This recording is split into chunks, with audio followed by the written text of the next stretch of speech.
In the early 2000s, the zombie movie genre had seen a bit of a resurgence, beginning with 2004's Dawn of the Dead through the release of 2009's Zombieland. Starring Emma Stone, Woody Harrelson, Jesse Eisenberg, and Abigail Breslin, Zombieland was a comedy movie with a lot of heart that captivated the minds of critics and audiences alike. On its release, it became the highest-grossing zombie film in the United States at that time. Zombieland tells the story of how four folks surviving the zombie apocalypse go on an epic journey that eventually bonds them as family. Now, after a long wait and multiple false starts, including a failed Amazon Prime series, the original cast returns in the sequel, Zombieland Double Tap, which resumes the story 10 years later of this ragtag family as they attempt to survive in a fictionalized, zombie-ravaged United States. I'm Ronald Young Jr., and this is Leaving the Theater.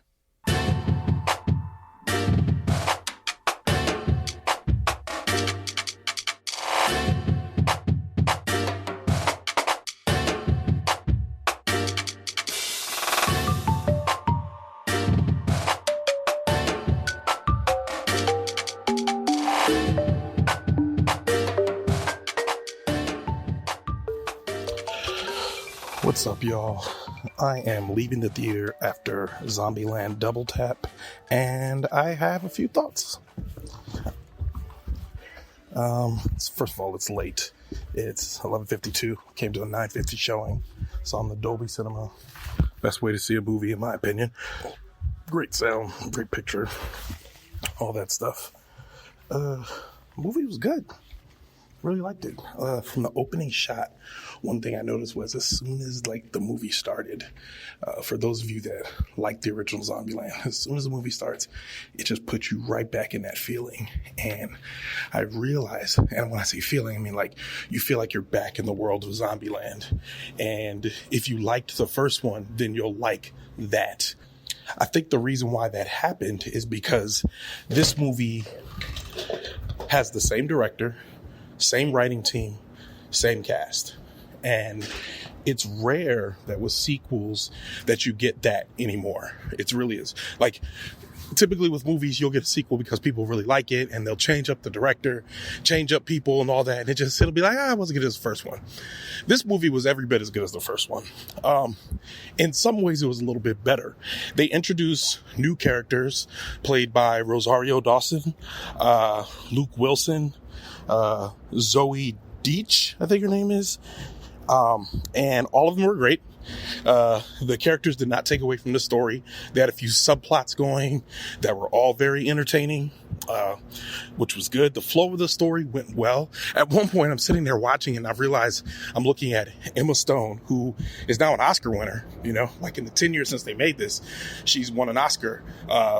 Jesse Eisenberg has branched out and done a couple things. Woody Harrelson doing a couple things. So all these guys are out here, working hard, and they come back to this movie where they played these characters before and their craft has gotten just so much better.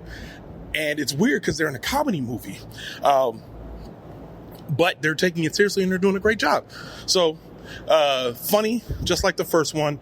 Lots of references to the first one, but not so many that they were alienating. I was sitting there watching it and I was like, I'm pretty sure somebody could watch this and enjoy this movie, even if they hadn't seen the first one. I will say you will enjoy it more if you have seen the first one.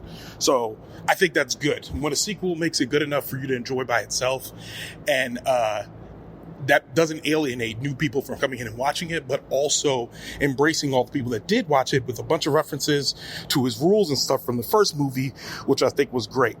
I also like the fact that this movie, and I guess I didn't notice this before, how much this movie really embraces its own absurdity. I love zombie movies. Love them. Love every single one of them. Because they always seem like puzzles to me. How are they going to get out of this? How are they going to escape the zombies? How are they going to do it? They're going to climb this tall building. What are they going to do? How are they going to get out of this? And that's why I've always liked these. And what I like about this movie is there's a lot of stuff like The Walking Dead, there's Dawn of the Dead, and all these ones that take the idea of the zombie movie very seriously. And so they always want to play into the psyche of how the power dynamics will shake out in a zombie apocalypse. And they don't really just get into the fact that this is completely absurd. You know, when they start off the movie, they start off as absurd as they did the last one, with where they decide to take up residence in the beginning of this movie. So they embrace the absurdity of a world in which people die and then get up. And so you have to kill them again. So I love that it embraces that absurdity. It does it in multiple ways, both in the travels that they take, the circumstances of the world they live in, even the way they interact with each other. It all embraces that absurdity. And what I like is it doesn't do that thing that a lot of zombie movies are prone to doing, which is just like, well, the people are now more dangerous than the zombies. Or like with Walking Dead, where you've just kind of like forgotten that zombies exist and they're not really as much of a factor as other humans are anymore, you know. But Zombieland firmly places relationships at the center of the movie, but it doesn't leave the zombies far behind, which I really, really enjoyed.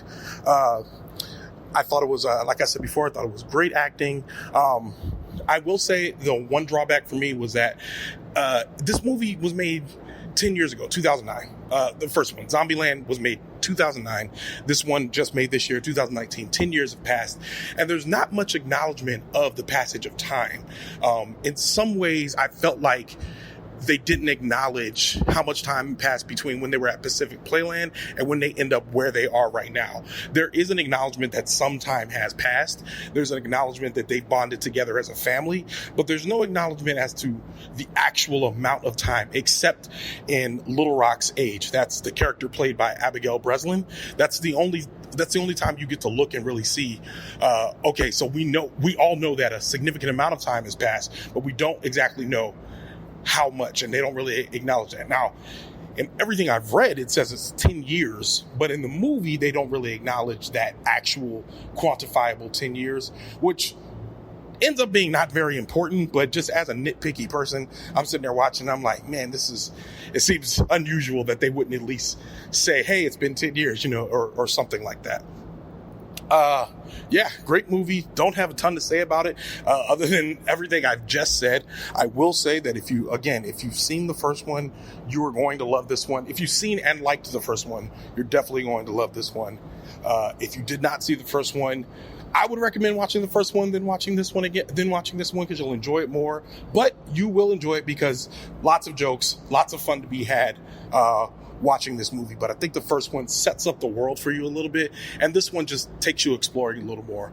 If they do a third one, they keep all the same people, same directors, same writers, same actors, I trust that they'd be able to make a third great movie. As in a lot of ways, this reminded me of the Toy Story franchise, in which, again, they keep a lot of the core together and keep going, and the stories just get better and better because they let those people expand on the vision that they already had, and this did a lot of that.